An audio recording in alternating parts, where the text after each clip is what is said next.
Brian Powell of I Run Far here with Alex Varner before the 2015 IAU Trail World Championships. That's a mouthful. How are you? Good, thanks. How are you?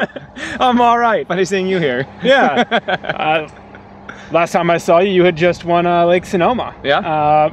Actually, you've had a couple beers after Lake Sonoma. Yes. What have you been up to since then? Training. Yeah, that's pretty much it. Well, I ran Boston. I forgot that. Yeah, I ran Boston. That was fun. It was kind of a good back-to-back. Just a week later? Weekends, yeah. And then... How'd that go? It went well. I ran 2:28, something like that. Much better than it did last year for the same double. And then most recently I raced Beta Breakers with a Centipede as part of my San Francisco club team, West Valley. So we had 13 of us tied together running through San Francisco.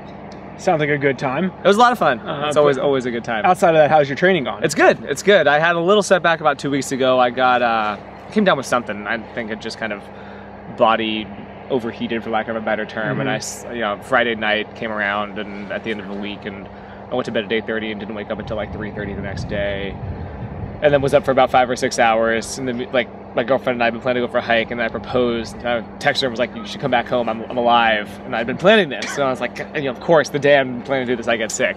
So I was awake for about 6 hours, like, proposed, ate dinner, and went back to bed at around 10 o'clock and slept till 9 the next morning. And, woke up sweating 4 times, and that morning everything was good to go. It wasn't some sort of allergic reaction? No, I don't think so. No, the commitment, not that I'm aware of. Convenient, but not. I don't think that was good. But you had a full training block in there. Yeah. Anything tuned toward this race? Yeah, I did. We have a trail on Tam called the Widowmaker, which goes from Topher Gaylord, officially goes from Topher Gaylord's driveway, or his front door, to the top of Tam, and it's like 2,000 feet of vert and maybe 1.5 miles, 2 miles. So it's pretty steep, it's rocky, it's technical. So I got on that a couple of times. Not as much as I would have liked to because of that weekend of sickness. But I saw it, and that was probably the closest I got to kind of really specifically training for this. I did some intervals with a little bit more vert than normal, but nothing huge. So you had a little beta on this course specifically. Yeah. There's a lot of straight up and straight down, not just vert, but tech. It's not TNF 50 course vert. It's that vert. Yeah. So yeah, it was a little bit of that, and I'm ready to be power hiking quite a bit. And how do you mix that up with Western States just around the corner? We'll see. This was, it'll be kind of a test to see how I can recover for Western from this. And if I'm not fully, then I'm okay with that. So this was more of a focus. Yeah. When I got on the team, I was like, well, it's World Championships. I know, it's a little bit lower profile than, say, if you were on like the track and field World Championship thing. But it still is. It is a chance to run for the U.S. and it was really hard to pass up. And I had a great race at Western last year, and if it so happens that that's the best I run at Western, then so be it. I'm happy with that. And yeah, we'll see what happens. And there's kind of an interesting component to this. Unlike any other race you've really done in trail ultra running, there's a team component. Yeah. So there's like, you could consider yourself, for podium or something, but there's also a chance for a team medal. Yeah, and I think, it's kind of fun having that, most of Tim and David and I'm not sure about, Sean and Alex, guys who have raced in team environments before, whether it be high school or college or something. There's something a little bit added to it when you're out there competing for your country, and it doesn't have to be your country. It's a little bit different than being on the Nike team with David and Tim. It's like, oh, cool, we share a sponsor. Yeah. But you're like, we're representing USA, and we have a lot of friends at home I know we're rooting for us, so we want to do. It was like if you were rooting for West Valley at cross country race. Yeah, exactly. Let's go out and do it for even if I'm having a bad race, I'm still gonna fight through it to finish to try to do my best to help our team. Does it change how you might approach the race? No. It's gonna. I've got I talked with Jason Coop a little bit yesterday, and we might have to push the pace a little bit more than I'm comfortable with at the beginning, just to kind of get in position to be where I want to be. But Debo was warning me, and he said, these guys, the Euros, have no reservations about going out hard and dropping out.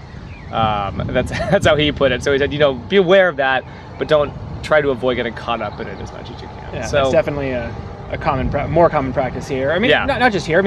People do it in the States. There's definitely folks who tend to do that a little more often. And you know what? If that's hopefully it won't happen to me. And it's one of those things. Like again, for goal setting. Like, do you set the bar up here? Like, are you in it to win? You know, specifically to win. And if not, you know, I mean, again, it's you know, I think any guy on our team has a shot at it. Yeah. But not to do it recklessly. No, I think that would be that would be reckless. But I think, you know, you don't get to the start line. You don't ever win a race without thinking you have a shot at it. Mm-hmm. And I think any one of us, you know, if you ask them the same thing, they might kind of toe the ground a little bit and look down, but deep down they're thinking like, there's a shot I could win this, and that's good. You want that. Otherwise, I don't want to be lining up next to these guys if they're just like, forget it, we'll do our best and see what happens. Like, no, like I want the guys who are going to go after it tooth and nail. Yeah.